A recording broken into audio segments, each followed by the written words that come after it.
When I sat down with Meghan, Duchess of Sussex, I expected a great conversation, but what I didn't expect was how much clarity, conviction, and honestly, genuine wisdom that she brought to the table. With purpose, precision, and with a lot of heart. And there are a few moments that really stayed with me. Someone else's urgency is not my urgency. And that hit. She's not rushing to meet outside expectations, her own terms, and that discipline shows in every move that she makes.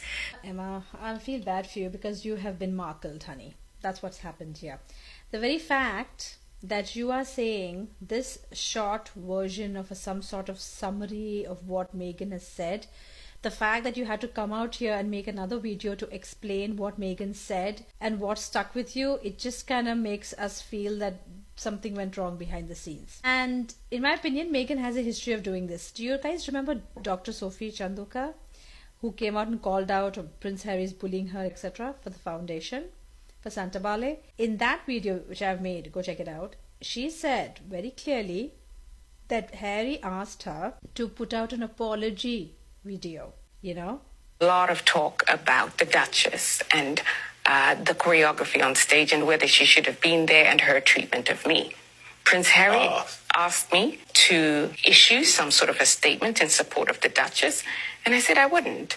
Not because I didn't care about the Duchess, but because I knew what would happen, because we cannot be an extension of the Sussex. What would have happened if you did? Because there was that whole confusion of Meghan coming and taking the trophy away from her and not letting her be involved and kind of sidelining her or whatever on stage. So yeah, she refused. She said, no, I'm not going to do that, because Dr. Sophie Chandoka has got integrity. But Emma, honey, you are a very successful businesswoman who has launched Skims and Good America alongside Khloe Kardashian, Kim Kardashian. You are a very strong, successful woman. This hustler made $390 million by building billion-dollar brands with the Kardashian family and keeping a stake in all of them. Meet Emma Grede, raised in East London by a single mom. She learned resilience the hard way. Khloe, a size-inclusive denim brand for all women. Then in 2016, they launched Good American and made $1 million on day one. She didn't wait for luck. She was ready when her moment came. In 2019, she joined Kim Kardashian to co-found Skims, shapewear for everybody, every tone. Today, it's worth $4 billion. Same goes for Jamie Kern Lima, who's a billionaire. Why are these billionaire women getting scared of Meghan Markle? Can someone explain to me? Why are they out here making apologies, and that Jamie Kern kept smiling creepily in the whole podcast in that one, and then now we have this kind of a apology video, which is more like justification video that Meghan is brilliant? Because I think, if I'm not wrong, if you saw, and I had commented on this, that Emma was calling out to ask herself if she could do it well enough, or if she should just do a few things exceptionally well. Meghan, influence isn't just about visibility, it's about intentionality. And even in silence, she used her platform to elevate others. Every choice was a signal redirecting attention, value, and visibility towards people and principles that matter. Her reminder was that that's purpose.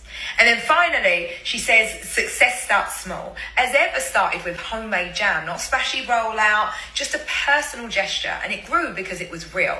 And that's the reminder that you too stuck out to you. And if you haven't listened to the full episode, Meghan very directly.